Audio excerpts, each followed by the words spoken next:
Ոստիկանները պատ են կազմել, որ գործարար Սամվել Կարապետյանի աջակիցները չկարողանան մոտենալ հակակոռուպցիոն դատարանի մուտքին։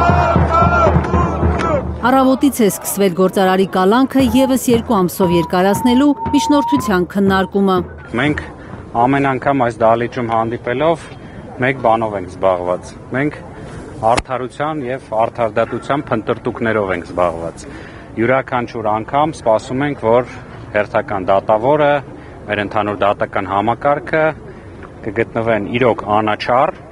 կգտնվեն անկաշկանդ եւ իրականում կիրականացնեն արդարադատության, ինչի համար էլ նրանք ստեղծված են եւ կոչված են։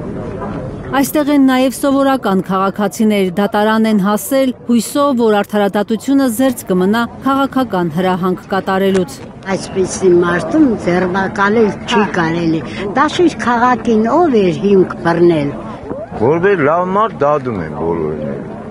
Կամ գործի ցավում են, կամ դադում են։ Դուք չգիտեք էդի։ Դատական դռնփակ նիստի ընդմիջմանը փաստաբանները նորից պնդում են, եթե դատարանն առաջնորդվի օրենքի պահանջով, այսօր Կարապետյանը պետք է ազատ արձակվի։ Ըստ օրենքի նախաքննական փուլում, եթե քրեական գործը չի մտնում դատարան, 5 ամսից ավելի չի կարող ձգվել կալանավորումը։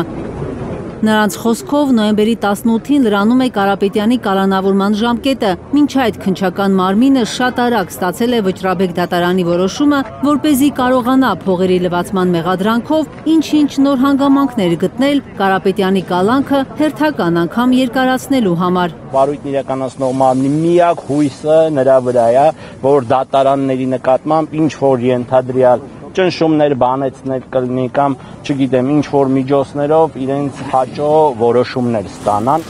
Փաստաբան Արամ Վարդևանյանը տարակուսած է, ինչու ամիսներ շարունակ Կարապետյանի նկատմամբ կալանքից բացի խափանման այլ միջոց չի կիրառվում։ Դա ըստ նրա իրավական աբսուրդ է, քաղաքական հետապնդման վկայություն։ Սոմալիում էլ կան այլընտրանքային խափանման միջոցներ, բայց նաև Հայաստանում կան այլընտրանքային խափանման միջոցներ։ Հիմա ոնց է ստացվում, որ օրինակ տնային կալանք, գրավ, վարչական հսկողություն, դրանցից ոչ մեկը չի կիրառվում Սամվել Կարապետյանի նկատմամբ արդեն 5 ամիս։ Եթե միայն այս ցուցիչը ֆիքսեն գործընկերներ, բավարար է արձանագրելու համար, որ սա աբսուրդ է, սա քաղաքական հետապնդում է։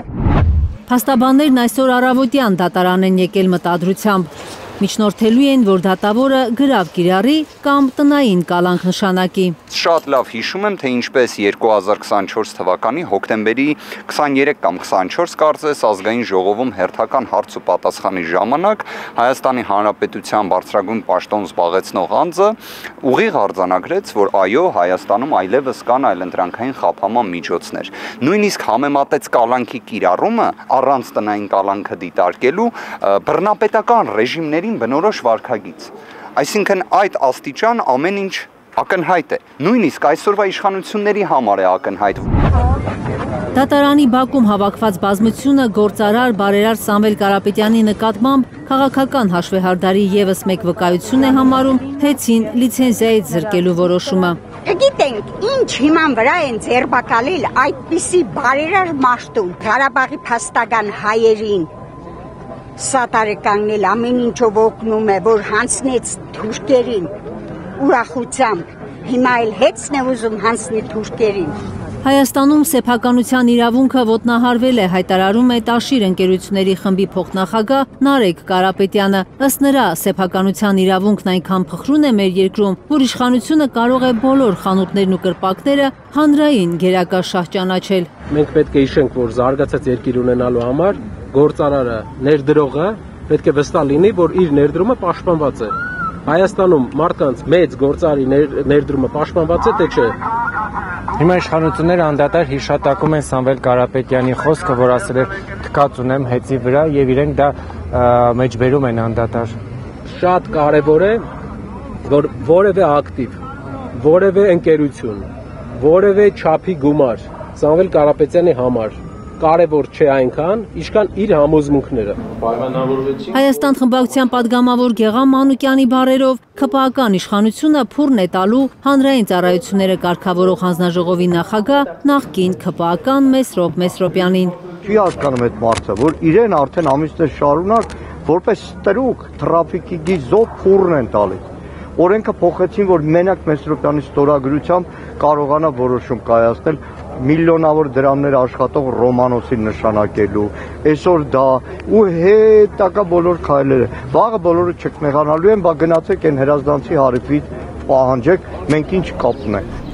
Տնտեսագետ Աշոտ Փարսյանը վստահ է, հեծին լիցենզիայից զրկելու որոշումից հետո իշխանությունը վաճառքի է հանելու ընկերության ակտիվները։ Փաշինյանի այդ ծրագիրը Փարսյանի կարծիքով վանելու է բոլոր խոշոր ներդրողներին։ Ես միանշանակ հաշվի առնելով Հայաստանի մնացած բոլոր տնտեսական թերությունները, Հայաստանում ներդրում անելու կխուսափեի։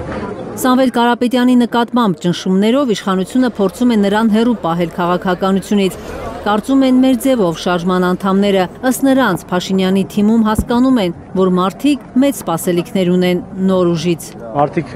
չկարողանան հասարակության շրջանում համախմբում ապահովել եւ նոր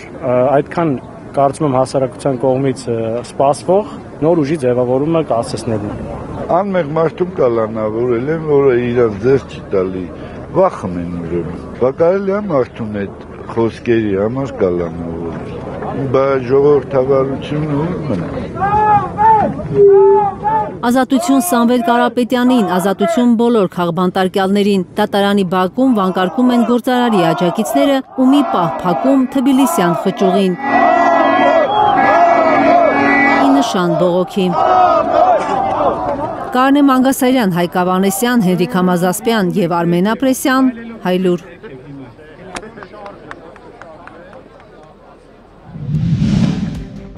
Հայաստանում եւ աշխարհում տեղի ունեցող իրադարձությունների մասին առաջինը իմանալու համար բաժանորդագրվեք մեր ալիքին։ Սեղմեք զանգակը, որ բաց չթողնեք ամենահրատապը, ամենակարևորն ու հետաքրքիրը։